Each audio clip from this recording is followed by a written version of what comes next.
Elite performance is a team effort.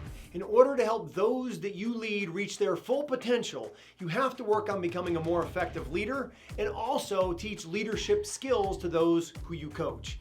Learning to become a better leader as a coach or as an athlete creates the opportunity to take your success and the success of those around you to greater heights than ever before. And many coaches, unfortunately, will fall short because their leadership skills aren't intentional and they aren't trained. They're just a result of doing what they've seen others do.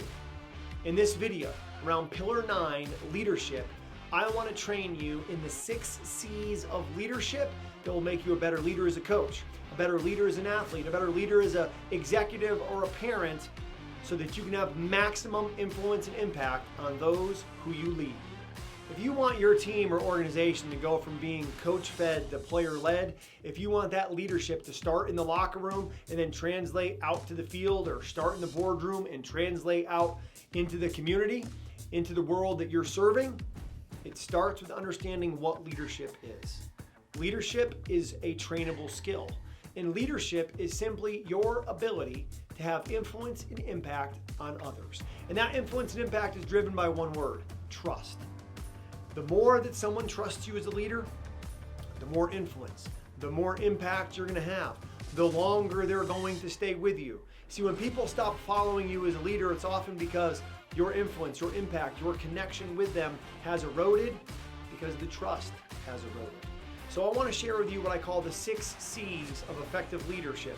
And each of these 6 C's is an individual skill within the skill of leadership that you can train, you can develop in yourself as a coach, in yourself as an athlete, as an executive, for maximum influence and impact. Let's take a look at the 6 C's. We're going to call this graphic up here, and then I'm going to walk you through each of them so that you understand how the 6 C's tie into the 3 steps of ownership. Know it, do it, own it. If you want your team or those you lead to own your culture, to own their behavior, they must first know it, do it, and own it. And it's the same thing with you mastering the 6 C's. You must know the 6 C's. You must do the 6 C's of leadership in order for you to own it and have them come across in you as a leader. So the first of the 6 C's is simply connection. And the more connection that you develop with the people who you're leading, the stronger that relationship. And Mac Brown, the former football coach at the University of Texas that won a national championship, he's worked for ESPN. He's currently the head football coach at the University of North Carolina. I had the chance to ask Mac Brown the $1 million question. I said, Coach, what do you know now, having won a national championship, you wish you knew when you got started? And he gave me a great answer around sticking to your values and making sure you're having fun. And then he said, you got to sail the right ships.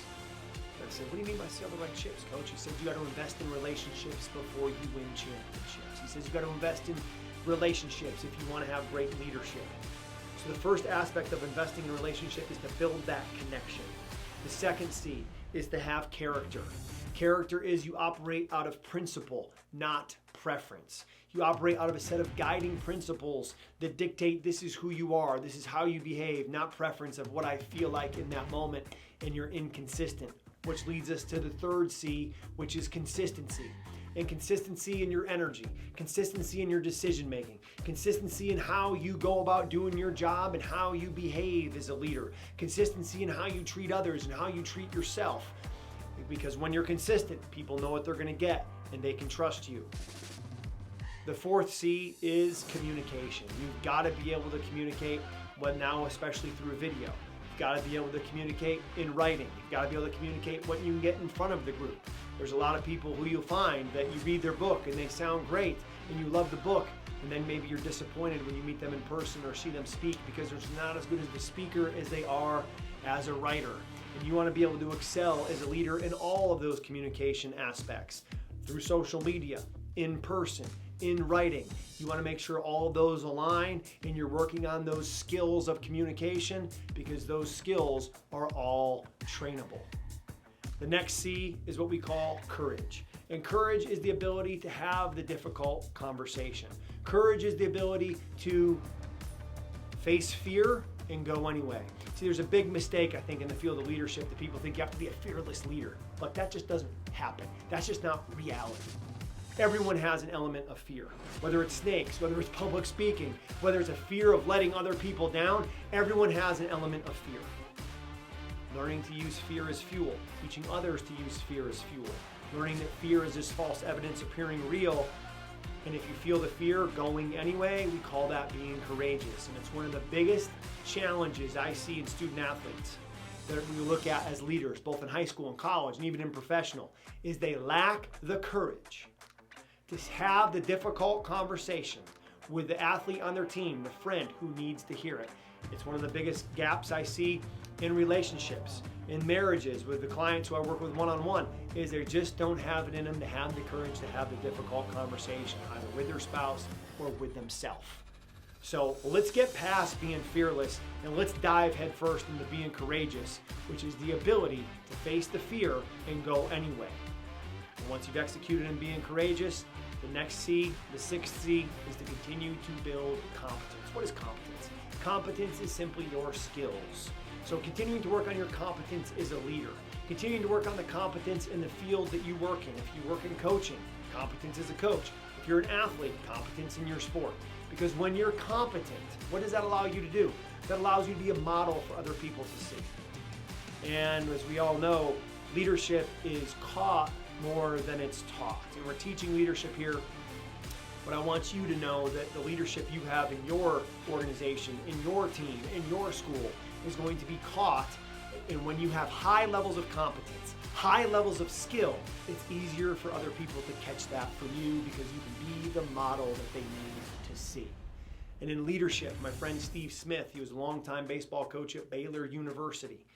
And on the back of his door, he had a sign that said, "People need a model to see more than a motto to say." I remember taking some athletic tape one day, and I went up, I said, "Steve, can we take out this word more and put and?"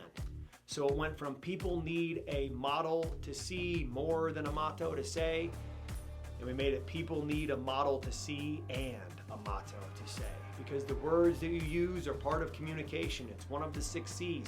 It helps to build trust. The way that you model comes across and demonstrates your character, demonstrates your consistency, shows your competence most of the time. So if you want to be an effective leader, you've got to go to work on the 6 C's. And your next step in becoming a great leader is join my email list. Self-segment into the content areas that you're interested in and you want more value from me on, and I'll make sure that I send you my best articles, podcasts, videos, best training tips and techniques to help you become the leader that you want to be, to maximize your influence and impact and get that trust of those who you lead. Join my email list below and let's go to work. I want to help you be the best leader you can be because everything rises and falls on leadership.